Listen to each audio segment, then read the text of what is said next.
watching Business World Live. I'm Dani Laurel. The news today continues here on Business World Live. Now, President Rodrigo Duterte has signed into law the record 5.024 trillion peso national budget for 2022. The DBM had earlier announced that 6 billion pesos out of the 10 billion pesos pledged by Duterte will be utilized to aid debt hit areas, and that would be sourced from the 2022 national budget. The education sector remains to have the highest budget allocation with 788 billion pesos. That's higher by almost 5% from this year's budget. This is followed by the DPWH with 786.6 billion pesos and the Health Department and PhilHealth with 268.4 billion pesos. Now, a big chunk of the spending plan will also be used for the government's pandemic response efforts. Other departments with the highest budget allocations include the National Defense, Social Welfare, Transportation, and Agriculture. Meanwhile, President Duterte has also signed into law the measure that seeks the creation of a Department of Migrant Workers. The palace says this law is expected to benefit some 2.2 million Filipinos abroad.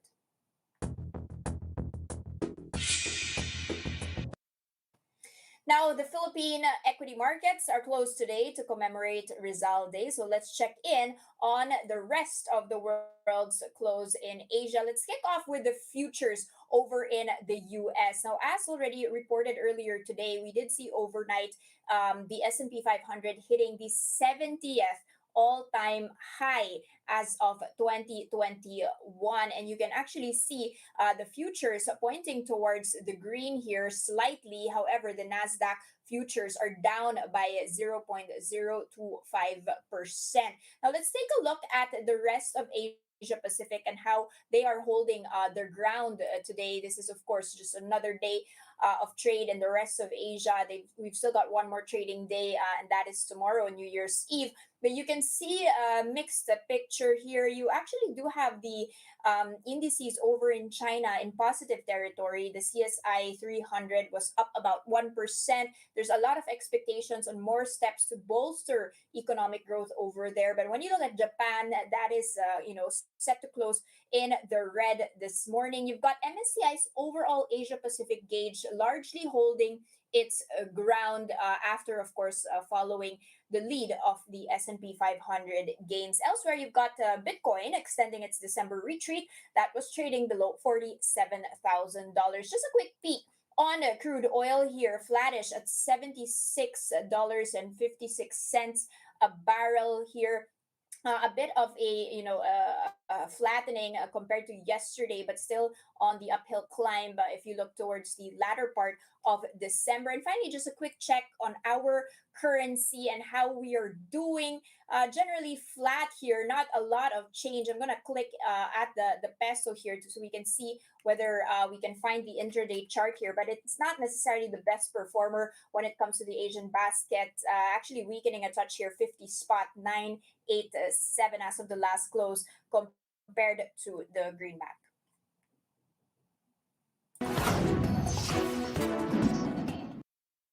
Checking in on the other headlines we're keeping our eyes on. Okta Research says the country may record up to 8,000 new daily COVID-19 cases by January. Now, speaking on the big story, Okta Research fellow Professor Guido David said that his prediction is based on patterns developed during the holidays and the current trends in other countries.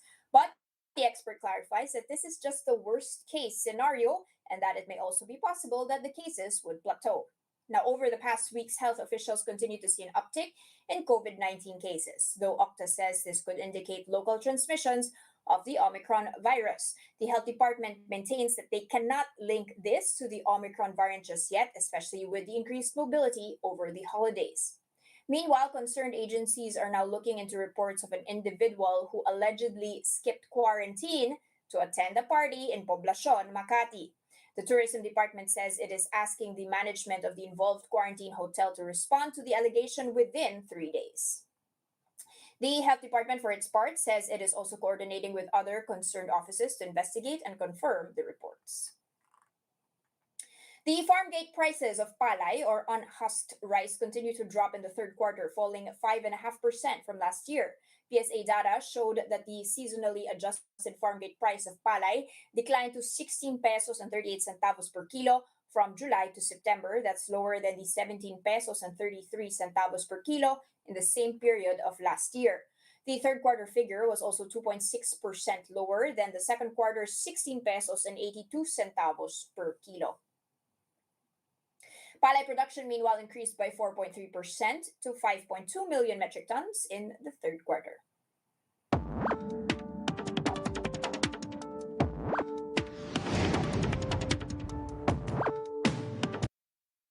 The agriculture sector has not had a good year, and our farmers have been affected by everything from weather disturbances to supply chain disruptions. What is needed for them to get back on their feet? Here to tell us, we have with us Leonardo Montemayor, President of the Federation of Free Farmers. Good afternoon, sir. Good afternoon, Danny, and good afternoon also to our televiewers. Sir, just a look back at 2021, how bad is bad for the farmers when it comes to their unemployment, the production volumes, the disturbances in weather, the revenues, and how are they coping with this? Well, as far as the sector is concerned, I'm referring to agriculture and fisheries. Growth has been basically flat, and in some particular sectors, it has even been negative. As far as farmers' incomes are concerned, it has been a bad year for our farmers and fisher folk. For example, for practically all the major commodities from rice, corn, pork, to fisheries, we've all been experienced a lot of importation this year. And to give you an example, in the case of rice, the Philippine Statistics Authority itself estimates that the value of production in palay during the first 2 years of the implementation of the rice tariffication law from March 2019 to this year, the value of production in palay has dropped to about 62 billion pesos.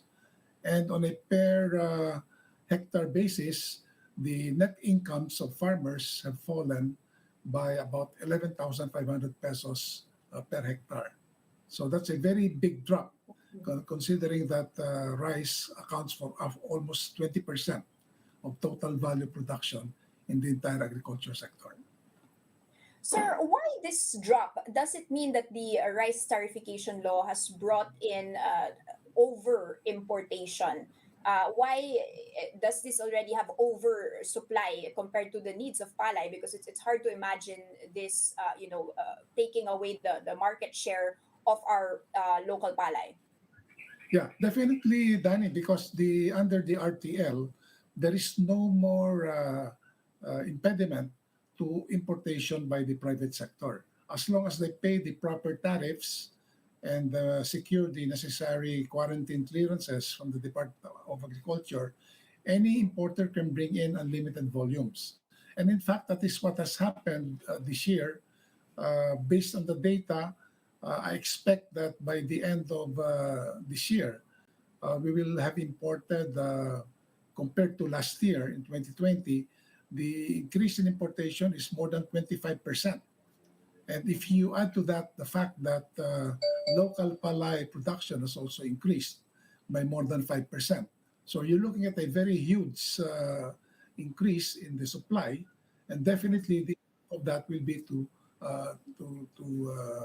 a decline in the prices of palay, which is received by our farmers. So it's not surprising that farmers have been complaining of very low prices of palay, and correspondingly, their incomes have fallen tremendously. Okay, sir, how are you talking with the government here in order to protect our self-sufficiency? Well, we've been repeatedly saying that we have to review and most likely amend certain features of the Rice Tariffication Act in order to protect our farmers from, too much importation, especially during the harvest period. And we also have to look into things like reviewing the role of the National Food Authority in terms of giving protection by way of price support to our farmers, because right now, NFA is limited to merely procuring enough palay stocks to Correct. for its buffer stocks, and that's a Mhm. very small percentage of total supply. So perhaps an amendment to the RTL to allow NFA to be more aggressive in buying palay at reasonable support prices for farmers. Also, bigger budgets for items like mechanical dryers, because at harvest time, especially during the last quarter of the year, the rains are still around, and therefore palay prices would tend to be low because a lot of the palay harvest is still wet, and therefore the buying price by traders would also fall. Sir, what support price level are you looking at or proposing? Well, right now the existing support price of the NFA for clean and dry palay is 19 pesos per kilo. I would say that somewhere above 20 pesos would be a more reasonable support price for farmers, given the fact, for example, that in particular the prices of fertilizer have gone up tremendously. In the early part of 2021, a bag of urea would cost about a little less than 900 pesos. Now Mhm. it's more than 2,500 pesos. So if only for that, the price of palay, that is, at which NFA buys from our farmers, should be adjusted upwards. Sir, would this not affect the gap between the farm gate and the retail prices that we're trying to, of course, lessen? And of course, consumers are concerned about high prices of retail. Actually, the problem really here is our inefficiencies in the marketing setup, because as I pointed out earlier, the importation in 2021 has exceeded that level in 2020 by over 25%. Mhm. And our rice production this year supposedly is a record more than 20 million uh, uh, metric tons of palay for the entire year. Mhm. So you would expect that there would be a substantial decline in the price of rice, di ba? But that Correct. has not happened. The price of rice essentially has remained the same. So I Oo mean, nga. it's very difficult. I think it's not difficult to understand that you have a lot of supply, and yet how come the price of rice that is spent for by our consumers has substantially remained the same? So some Mhm. people are making a killing out of this. Not certainly not the farmers, and certainly the consumers are not getting a better deal. Sir, apart from what you already mentioned, which is support for the farmers by having floor prices and, of course, the technology to improve the prices at the farm gate, what can be done by the government to, like you mentioned, make the more production of rice and supposedly lower prices uh, feed into the consumers? Well, for one thing, well, I suppose the provision of basic, good seeds should continue. Our irrigation systems have to be improved. And then, as I mentioned earlier, our drying and other post-harvest facilities have to be expanded.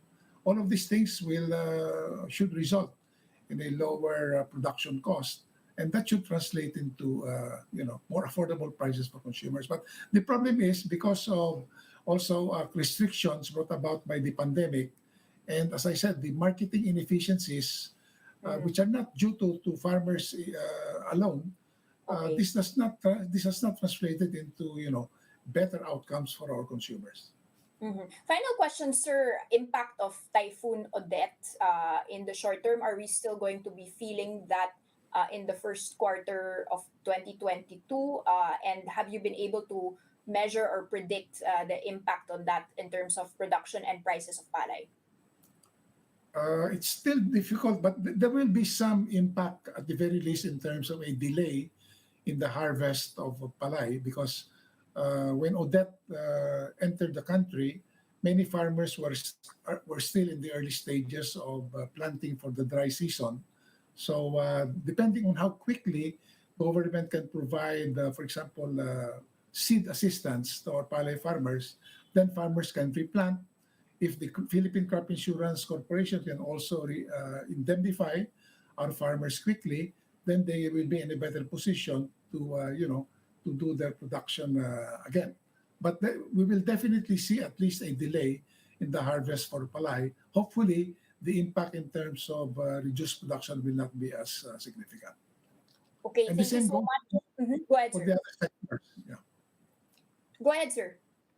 Well, and the same goes for the other sectors. For the vegetable sector, perhaps in the coconut sector, it will take a bit more time to recover, and Mm-mm. also for the fisheries, for those that have for fishermen that have lost their boats, their fishing gear.